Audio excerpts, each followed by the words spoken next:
Hello friends, રસોઈની દુનિયામાં આપનું સ્વાગત છે। આજે હું તમને બાર લારી પર મળે તેવા એકદમ ટેસ્ટી અને એકદમ યમી તેમજ એકદમ સરળ રીતે બ્રેડ પકોડા બનાવવાની રેસીપી જણાવીશ। આ રેસીપીથી તમે એકવાર બનાવશો તો વારંવાર ખાવાની ઈચ્છા થશે તેવા બનશે। જો તમને આ વિડીયો ગમે તો લાઈક, શેર અને સબસ્ક્રાઈબ જરૂરથી કરજો અને તમારા ફ્રેન્ડ્સ અને રિલેટિવ્સમાં જરૂરથી શેર કરજો। જો તમને આ વિડીયો ગમે તો મારા વિડીયોના કમેન્ટ સેક્શનમાં જરૂરથી કમેન્ટ કરજો। તમે જોઈ શકો છો મસ્ત સ્ટફિંગ દેખાય છે, એક્ઝેક્ટ બાર લારી પર મળે તેવા થયેલા છે।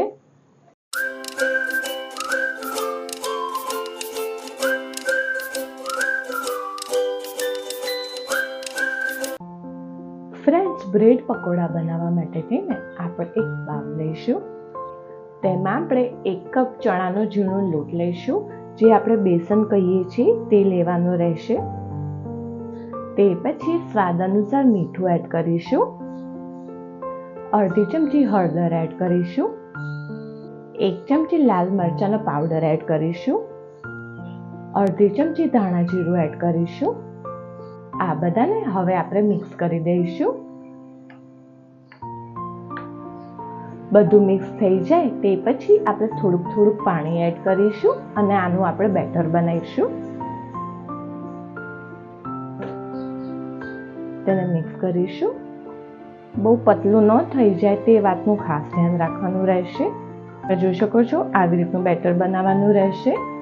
આ બેટર બનાવવા માટે થઈને મેં 250 ml જેટલું પાણી અને એ સિવાય બીજું 20 ml જેટલું પાણીનો યુઝ કર્યો છે। આવી રીતનું બહુ જાડું નહીં અને બહુ પતલું નહીં તે રીતનું બેટર બનાવવાનું રહેશે। હવે આપણે આને ઢાંકીને 15 થી 20 મિનિટ સુધી રહેવા દઈશું। ફ્રેન્ડ્સ, હવે આપણે બ્રેડ પકોડા બનાવવા માટે થઈને આપણે બટાકાનું સ્ટફિંગ રેડી કરીશું। તે માટે થઈને આપણે એક બાઉલ લઈશું। હવે તેમાં આપણે 3 મોટી સાઈઝના બટાકા એડ કરીશું। આ બટાકાને મેં બાફીને છાલ કાઢેલ છે ને હવે આ બટાકાને આપણે સ્મેશ કરી દઈશું।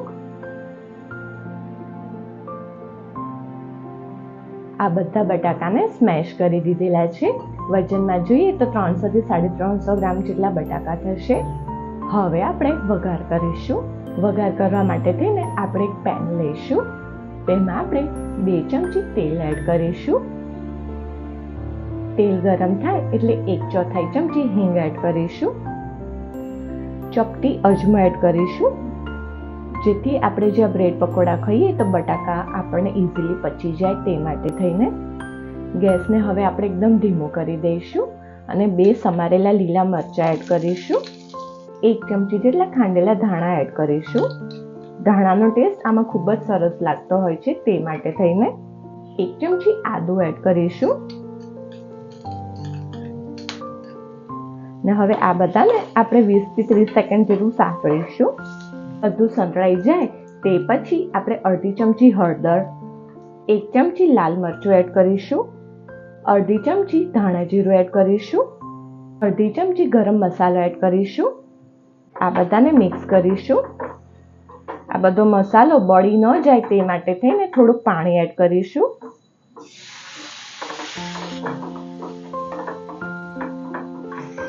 બહુ પાણી એડ નથી કરવાનું, મસાલો ખાલી ચઢે તેટલું જ પાણી એડ કરવાનું રહેશે। 30 સેકન્ડ આ મસાલો મસ્ત ધીમા ગેસ ઉપર કૂક થઈ જાય તે પછી આપણે હવે ગેસ બંધ કરી દઈશું। હવે આપણે આને સ્મેશ કરેલા બટાકામાં એડ કરી દઈશું। આ બધો જ મસાલો આમાં એડ કરી દઈશું। એ પછી હવે આપણે સ્વાદ અનુસાર મીઠું એડ કરીશું, અડધી ચમચી લીંબુનો રસ એડ કરીશું ને હવે આપણે આ બધાને મિક્સ કરી દઈશું।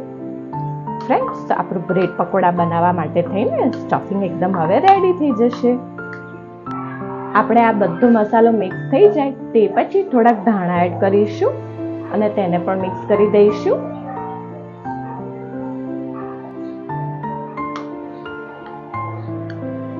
ફ્રેન્ડ્સ, બ્રેડ પકોડા બનાવવા માટે થઈને આપણું બટાકાનું સ્ટફિંગ રેડી થઈ ગયું છે। હવે આપણે બ્રેડ પકોડા બનાવીશું। 15 થી 20 મિનિટ પછી તમે જોઈ શકો છો આપણું બેસન મસ્ત રેડી થઈ ગયું છે, મસ્ત પલળી ગયું છે।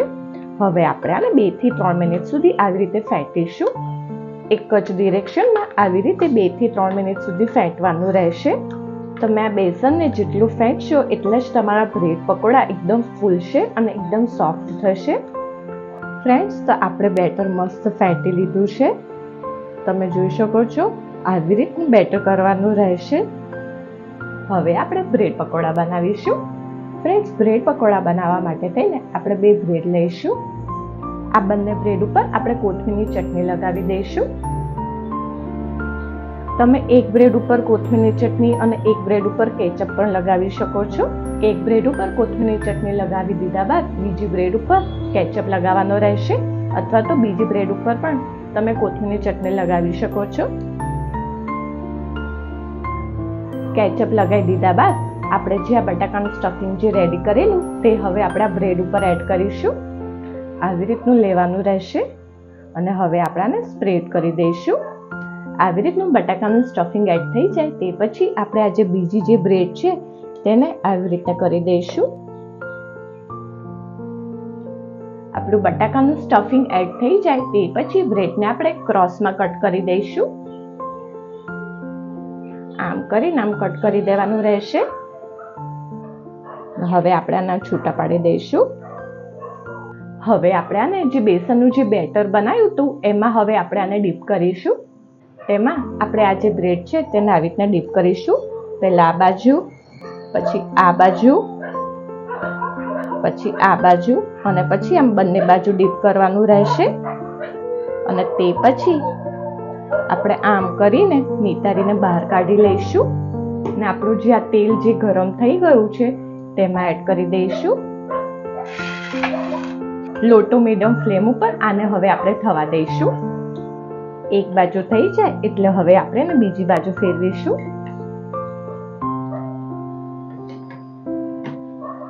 તમે જોઈ શકો છો મસ્ત દેખાય છે.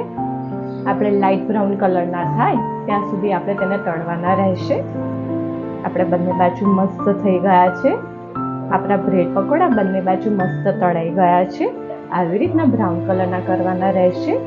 તે પછી ગેસને આપણે એકદમ ધીમો કરી દઈશું અને હવે આપણે આને તેલ નિતારીને બહાર કાઢી લઈશું. હવે આપણે આને એક પ્લેટમાં લઈ લઈશું. ફ્રેન્ડ્સ, તો છે ને એકદમ ટેસ્ટી અને એકદમ યમી બહાર લારી પર મળે તેવા બ્રેડ પકોડા હું તમને બીજો પણ એક ઉતારીને બતાવું છું. પહેલા આ સાઈડ, પછી આ સાઈડ, પછી આ સાઈડ અને બંને બાજુ ડીપ કરવાનું રહેશે.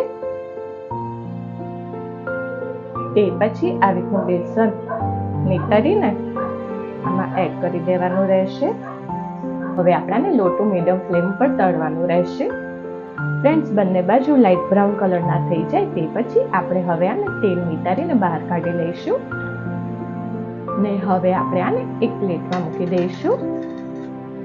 ફ્રેન્ડ્સ, તો આપણે બહાર લારી પર મળે તેવા એકદમ ટેસ્ટી બ્રેડ પકોડા રેડી છે. હું તમને આ કટ કરીને બતાવું છું કેટલા મસ્ત બાર જેવા થયા છે તે. તમે જોઈ શકો છો મસ્ત સ્ટફિંગ દેખાય છે. એક્ઝેક્ટ બાર લારી પર મળે તેવા થયેલા છે. ચોમાસાની સિઝનમાં મસ્ત વરસાદ પડતો હોય ત્યારે ગરમા ગરમ બ્રેડ પકોડાની જોડે લીલા મરચાની મજા જ કંઈક અલગ હોય છે. ફ્રેન્ડ્સ, તો આપણે બહાર લારી પર મળે તેવા એકદમ મસ્ત અને એકદમ ટેસ્ટી બ્રેડ પકોડા રેડી છે. તમે જોઈ શકો છો મસ્ત લેયર દેખાય છે. લુકમાં બી અને ટેસ્ટમાં બી તેટલા જ સરસ છે. તમે આને કોથમીરની ચટણી, કેચઅપ અને લીલા મરચા જોડે સર્વ કરી શકો છો. આટલી ક્વોન્ટિટીમાં 4 થી 5 નંગ બ્રેડ પકોડા બનશે. જો તમને આ વિડીયો ગમે તો મારા વિડીયોના કમેન્ટ સેક્શનમાં જરૂરથી કમેન્ટ કરજો. ફ્રેન્ડ્સ, જો તમને આ વિડીયો પસંદ આવ્યો હોય તો સબસ્ક્રાઇબની જોડે બેલ આઇકોન ઉપર ઓલ બટન દબાવજો જેથી મારા બધા નવા વિડીયો તમને મળતા રહે.